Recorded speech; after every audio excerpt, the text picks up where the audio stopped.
Assalamualaikum warahmatullahi wabarakatuh. Dalam kesempatan ini saya akan membahas tentang indikator keberhasilan peraturan desa. Yang ingin peraturan desanya berhasil dan sukses silahkan disimak sampai selesai. Tidak semua perdes dapat dikatakan berhasil. Untuk menilai efektivitas perdes, diperlukan beberapa indikator yang dapat menjadi tolak ukurnya, karena peraturan desa, perdes, merupakan instrumen penting dalam mewujudkan tata kelola desa yang baik dan efektif. Perdes menjadi landasan hukum bagi desa dalam melaksanakan pembangunan desa, mengatur kehidupan masyarakat desa, dan meningkatkan kesejahteraan masyarakat. Berikut beberapa indikator keberhasilan peraturan desa yang baik. 1. Kesesuaian dengan kebutuhan dan aspirasi masyarakat. Perdes yang baik haruslah mencerminkan kebutuhan dan aspirasi masyarakat desa. Peraturan tersebut harus mampu mengatasi masalah-masalah spesifik yang dihadapi oleh masyarakat desa dan mendukung pembangunan lokal yang berkelanjutan. Hal ini juga dapat dilihat dari tingkat partisipasi masyarakat dalam proses penyusunan perdes, serta tingkat kepatuhan masyarakat terhadap perdes yang telah ditetapkan. 2. Kesesuaian dengan peraturan perundang-undangan yang lebih tinggi. Perdes harus selaras dengan peraturan perundang-undangan yang lebih tinggi, seperti Undang-Undang Nomor 6 Tahun 2014 tentang Desa dan Peraturan Pemerintah Nomor 43 Tahun 2014 tentang Peraturan Desa serta Permendagri Nomor 111 Tahun 2014 tentang Penyusunan Peraturan Desa. Perdes yang cacat hukum tidak hanya tidak efektif, tetapi juga dapat menimbulkan permasalahan hukum bagi desa itu sendiri.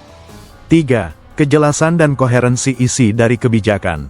Perdes haruslah memiliki isi yang jelas, mudah dipahami, dan tidak menimbulkan multitafsir. Perdes yang koheren memiliki alur logis dan tidak mengandung kontradiksi antar pasal-pasal yang ada. 4. Efektivitas dalam implementasi di masyarakat. Perdes yang baik haruslah dapat diimplementasikan dengan efektif di lingkungan masyarakat desa. Hal ini dapat dilihat dari ketersediaan sumber daya yang memadai, kapasitas aparatur desa yang mumpuni, serta dukungan dari masyarakat dan tokoh masyarakat setempat. 5. Berdampak positif bagi masyarakat desa.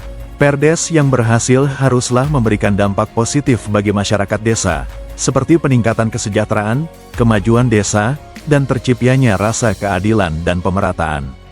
Dampak positif kebijakan pemerintah ini dapat diukur melalui berbagai indikator sosial dan ekonomi. 6. Pengurangan konflik dan sengketa. Peraturan yang jelas, adil, dan disepakati bersama cenderung mengurangi potensi konflik, karena sudah ada kesepakatan mengenai aturan yang harus diikuti. Selain itu, mekanisme penyelesaian sengketa yang efektif juga menjadi bagian penting dari peraturan desa yang baik.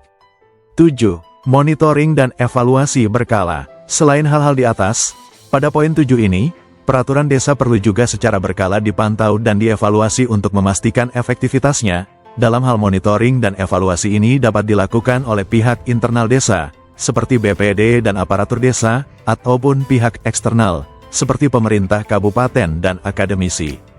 Keberhasilan peraturan desa tidak hanya diukur dari segi formalitas penyusunannya, tetapi juga dari dampak positif yang dihasilkan bagi masyarakat.